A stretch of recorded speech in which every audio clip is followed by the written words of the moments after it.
Bonjour, je suis Alexandre Chardin et je vais vous présenter un petit peu quelques-uns de mes romans et puis vous dire quelques mots que vous me connaissiez un petit peu.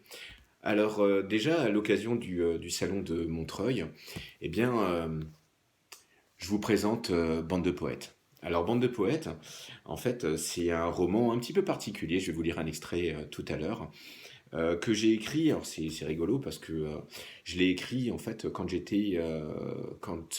suis revenu du 93, du 9-3. Et j'ai fait des rencontres là-bas avec des enfants qui m'ont touché, qui m'ont marqué. Donc j'ai écrit ce livre. Alors pour résumer rapidement, en fait, c'est Julien. Julien, c'est le fils du maire. Et il arrive dans un quartier populaire. Il arrive dans un collège un peu dur. Et puis bah, c'est le blanc-bec, quoi. C'est un garçon qui a un petit peu peur. Et puis il arrive dans un collège avec des caïds. Et entre autres, il tombe sur un caïd. Mais il tombe surtout sur la sœur du caïd qui est Nour. Et il tombe follement amoureux de Nour. Heureusement, il va être protégé par Abou, un grand black bien puissant, qui va le prendre un peu sous son aile. Et puis, eh bien, en fait, à quatre, ils vont créer quelque chose d'assez fou qui va les réunir et créer un nous. Cette chose, c'est la musique, parce qu'ils vont créer un groupe avec, euh, avec Amir qui écrit des slams, qui écrit du rap. Et donc, ça va être un groupe trompette, synthétiseur, batterie et puis rap avec une voix.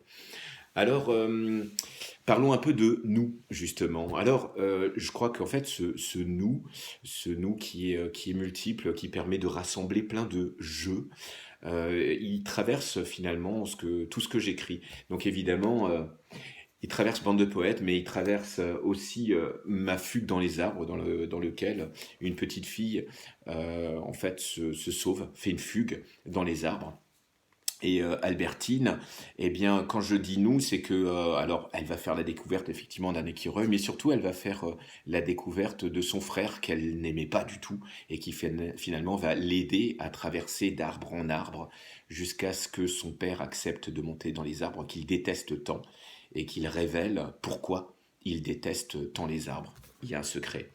Et puis, il y a aussi Mentire alle stelle. En fait, ça, c'est la version italienne de Mentir aux étoiles. Dans Mentir aux étoiles, c'est un petit garçon qui a peur de tout quand il entre au collège. Et puis, bah, il se fait une amie hyper puissante, insolente, vulgaire, violente, mais qui le protège, qui le défend et qui va en fait l'aider à grandir. Nous. Donc le jeu du petit garçon et le jeu de cette fille costaud. Et puis, pour en finir avec le grok, c'est pareil, c'est un nous, c'est multiple, parce que pour en finir avec le grok, en fait, ça parle d'un petit garçon qui rentre dans un EHPAD, là où se trouve son père. Alors son père, il est très content dans cette maison de retraite, il y vit très bien, et en fait, le petit garçon est un peu obligé d'aller dans cette EHPAD parce qu'il vit par ailleurs dans une maison avec sa maman et son beau-père. Et en fait, son beau-père, c'est un groc, un gros con. Et en fait, cet homme insupportable rend la vie infernale à ce garçon, à Éole. Et Éole, en fait, il se réfugie dans cette EHPAD avec son grand-père. Et puis, bah, finalement, dans cette EHPAD, il va trouver des personnages assez zinzins pour l'aider à se débarrasser de ce groc. Et puis en même temps, il y a une infirmière qui est vraiment insupportable et il va falloir aussi se débarrasser de cette dame. Alors, bah, si vous voulez, je vous lis un passage de mentir aux étoiles. Alors,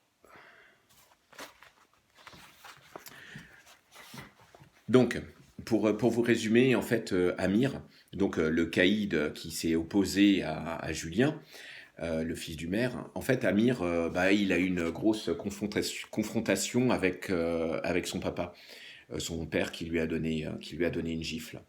Et Amir, il s'est sauvé de chez lui, il a fugué, et il va dans un espèce de petit jardin comme ça de quartier pour se cacher. Il pleut, C'est terrible. Et puis, bah, Julien, là, voilà, il commence à se connaître. Il y a une espèce d'amitié qui est en train de naître. Le sauvetage.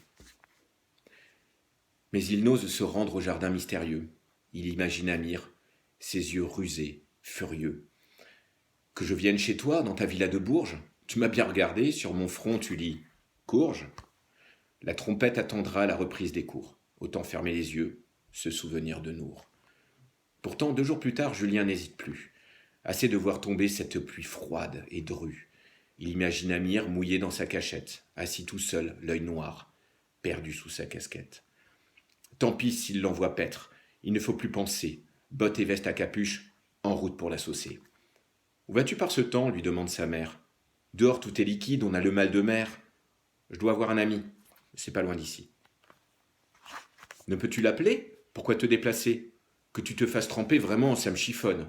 S'il te plaît, mon ami n'a pas de téléphone. La mère l'étudie, elle secoue la tête. Le fils est impatient d'affronter la tempête. Sois raisonnable, attends qu'il cesse de pleuvoir, la pluie va se calmer et tu iras le voir. C'est urgent, dit Julien, tu comprendras plus tard. Il tourne les talons et court comme un guépard. Il reste sourd aux cris de sa mère furieuse. La pluie couvre le monde en cascades joyeuses. Les gouttières débordent et le ciel est noyé. Tout est gris, noir et blanc. Les chats sont effrayés. L'eau fait de longues ondes sur les routes sombres. Les arbres sont lavés, ils ont perdu leur ombre. Pourtant Julien se hâte, il brave le déluge, pressé d'être arrivé dans le jardin refuge. Il trotte tête basse, il s'essuie le visage, un rideau de grisaille a bu le paysage. Enfin, voilà la porte, il ouvre et lance « Amir ?» Une voix lui répond, qui le fait tressaillir. Elle est méconnaissable, hésitante, fragile. « Quittez, n'approche pas, va-t'en de là, imbécile. » C'est moi, Jean Mathieu, le bourge à la trompette. Qu'est-ce que tu fous ici? Tu viens me faire la causette? Pas après pas, Julien s'avance doucement. Il ouvre les buissons. C'est un déferlement. Sous un grand parapluie, Amir tourne la tête. Alors, tu t'ennuyais? T'es venu faire la fête? Les joues blêmes et creusées, les yeux brillants de fièvre, Amir frissonne, pelotonné comme un lièvre. Rien d'y dire, mec. T'as le flair quand il y a quelqu'un qui souffre. C'est ton pied de me mater quand je suis au bord du gouffre? Je ne suis pas venu contempler ta détresse, ni te narguer, ça non. Mais ton rap m'intéresse. J'aimerais faire un groupe. Je vois un truc à 3. Piano, trompette et toi, tu poseras ta voix. Ton texte, je l'ai aimé. Je voudrais l'accompagner. Ici, dans l'immédiat, tu vois, c'est pas gagné. Je suis pas trop dans l'ambiance, je manque un poil de vaillance. Je crois que j'ai une bonne crève, faudra d'abord guérir. Un long tressaillement secoue le pauvre Amir. Alors, Julien déclare, sans hésitation. Lève-toi à l'égrouille, j'ai une solution. Amir le dévisage et soupire, épuisé. J'aime pas qu'on me donne des ordres, surtout pas les pygmées. Le pygmée te dit merde. Allez, t'as pas trop le choix. Cache ta fierté dans tes chaussettes et suis-moi. Amir hoche la tête et se lève en vieillard. 2 heures de plus ici et c'était le corbillard. Voilà, je m'arrête là. Eh bien écoutez, j'espère qu'un jour je vous rencontrerai, j'espère qu'un jour on pourra parler, discuter, peut-être de ce texte que j'ai écrit en vers, en rime, pendant le premier confinement. Je vous souhaite une très belle journée à tous, et puis, vive la poésie.